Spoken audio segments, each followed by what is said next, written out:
بسم اللہ الرحمن الرحیم۔ شروع اللہ کے نام سے جو نہایت مہربان اور رحم والا ہے۔ السلام علیکم۔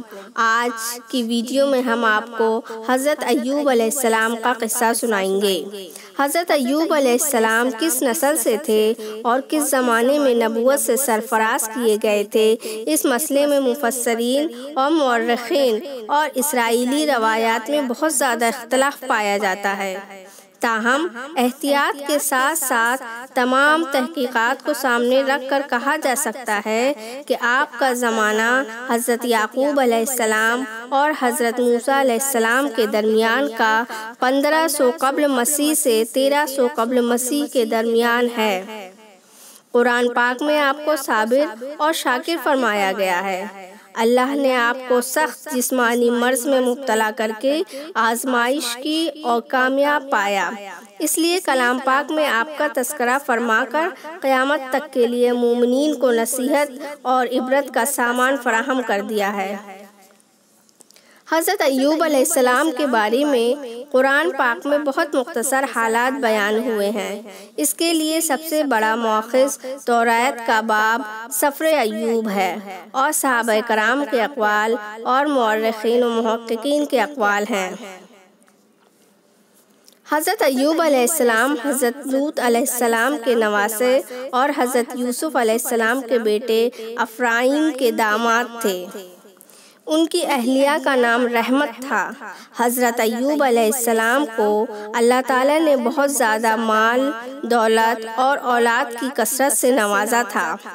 اس پر آپ مغرور اور گھمنڈ کرنے کے بجائے ہمیشہ اللہ کا شکر ادا کرتے، نہایت عاجزی کے ساتھ اللہ کے سامنے گڑ گڑاتے رہتے۔ اللہ تعالیٰ ان کا تذکرہ فرشتوں میں فرماتے، ابلیس سے آپ علیہ السلام کا تقویٰ اور زہد دیکھا نہ گیا۔ دربار الہی میں التجا کی کہ مجھے ایوب علیہ السلام کو بہکانے اور صراط مستقیم سے بھٹکانے کے لیے خصوصی چھوٹ عطا ہو۔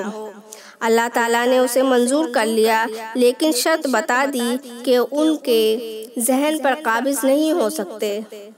پہلی آزمائش میں ان کے ہزاروں کی تعداد میں مویشی تھوڑا تھوڑا کر کے مرنے لگے اور آخر میں ایک بھی نہ بچا۔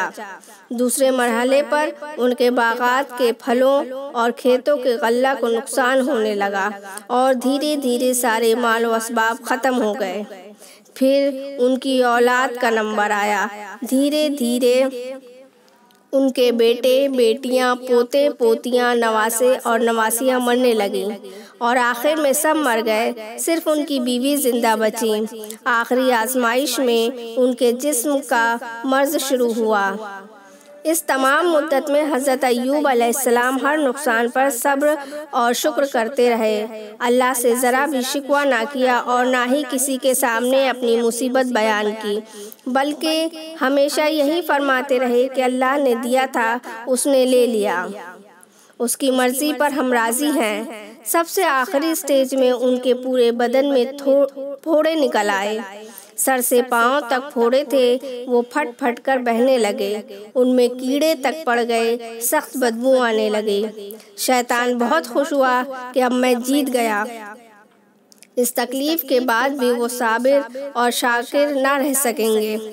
ادھر کھانے کے لالے پڑ گئے۔ آپ کی وفادار بیوی محنت مزدوری کر کے اپنا اور اپنے شوہر کے پیٹ پالنے کا کسی طرح انتظام کرتی تھیں۔ وہ بھی ضعیف اور کمزور ہو چکی تھیں۔ آپ کے جسم کو صاف کرنے، زخم کو کیڑوں سے دور کرنے اور بدبو کم کرنے کی کوشش کرتی، لیکن کامیابی نہ ملتی۔ اس طرح آزمائش کی مدت تقریباً 13 برس ہو گئی۔ ان حالات میں اس نے ایک بیوی نے کچھ ایسی باتیں کہہ دیں جو حضرت ایوب علیہ السلام کی شان نبوت اور صبر و شکر کے جذبے کے منافی تھی۔ اللہ تعالیٰ کے جناب میں شکوہ کا پہلو لیے ہوئے تھی، جس پر آپ یعنی حضرت ایوب علیہ السلام سخت ناراض ہوئے اور قسم کھائی کہ اچھا ہونے پر تم کو 100 کوڑے ماروں گا۔ یہ تھے اللہ کے پیغمبروں کی شان ہوتی ہے کہ اتنے سخت مصیبت میں بھی صبر و شکر سے اختلاف کی بات برداشت نہیں کرتے۔ کچھ خاص قریبی لوگوں نے ان حالات میں آپ کو گناہگار ہونے کا طعنہ دینا شروع کر دیا کہ اگر ایسے نہ ہوتے تو اس طرح سخت عذاب نہ بھگتے۔ تب 18 برسوں تک صبر کرنے کے بعد مجبور ہو کر حضرت ایوب علیہ السلام نے دعا کی، اے اللہ مجھ کو سخت تکلیف پہنچی ہے اور تو رحم والا ہے۔ اس آزمائش میں مبتلا ہونے کی وجہ سے شیطان مجھ کو اپنے وسوسوں اور فریبانہ چالوں سے تنگ کر رہا ہے اور مجھے دکھ اور درد پہنچا رہا ہے۔ ہاتھ دھو کر پیچھے بڑھ گیا ہے کہ میں صبر کا دامن ہاتھ سے چھوڑ دوں۔ اللہ تعالیٰ تو رحم کرنے والا ہے۔ آزمائش کا وقت ختم ہو چکا تھا۔ اللہ نے دعا قبول فرمائی، حکم دیا کہ اپنے پاؤں سے زمین میں ٹھوکر مارو۔ اس میں سے نہانے اور پینے کے لیے ٹھنڈے پانی کا چشمہ نکلنے لگا۔ آپ یعنی حضرت ایوب علیہ السلام نے تعمیل ارشاد الہی کیا۔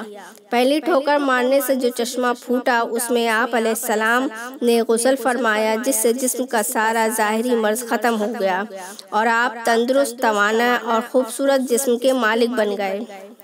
دوسرے ٹھوکر سے جو چشمہ پھوٹا اس کا پانی پینے سے جسم کے اندرونی حصے میں مرض کا جو اثر تھا وہ سب دور ہو گیا۔ اس کے بعد اللہ تعالیٰ نے اپنی رحمت خاص سے ان کے سارے مال و دولت کو کئی گنا کر کے واپس کر دیا اور ان کی اولاد جتنی پہلے تھی اس سے بھی زیادہ ان کو اولاد سے نواز دیا۔ یہ ہے سچے صبر کا پھل اور نصیحت ہے سمجھنے والوں کے لیے۔ چونکہ حضرت ایوب علیہ السلام نے اپنی بیوی کو 100 کوڑے مارنے کی قسم کھائی تھی اور ایک نبی ہونے کے ناطے کسی قیمت پر قسم توڑ نہیں سکتے تھے، لیکن دوسری طرف بے خطا بیوی کو 100 کوڑے مارنا بھی ظلم تھا۔ اس لیے اللہ تعالیٰ نے وحی کے ذریعے فرمایا کہ قسم نہ توڑو، اسے پورا کرنے کے لیے 100 سیکوں یعنی 100 تنکوں کا مٹھا بنا کر اس سے ایک بار بیوی کو مار دو، قسم پوری ہو جائے گی۔ اللہ تعالیٰ حضرت ایوب علیہ السلام کے بارے میں خود فرما رہا ہے کہ وہ میرے مخلص، صبر اور استقلال سے کام لینے والے انتہائی محترم بندوں میں سے ایک ہیں۔ حضرت ایوب علیہ السلام 140 برس کی عمر پا کر انتقال فرما گئے۔ حضرت ایوب علیہ السلام کے حالات زندگی سے یہ نصیحت ملتی ہے کہ اللہ کے بندوں میں جو جتنا زیادہ اللہ کا مقرب ہوتا ہے اتنا ہی زیادہ آزمائش کی بھٹی میں تپایا جاتا ہے۔ نبی کریم صلی اللہ علیہ وسلم کا ارشاد گرامی ہے کہ سب سے زیادہ سخت امتحان نبیوں کا ہوتا ہے، اس کے بعد صالح لوگوں کا اور اس کے بعد مراتب اور درجات کے لحاظ سے دوسرے نیک بندوں کا۔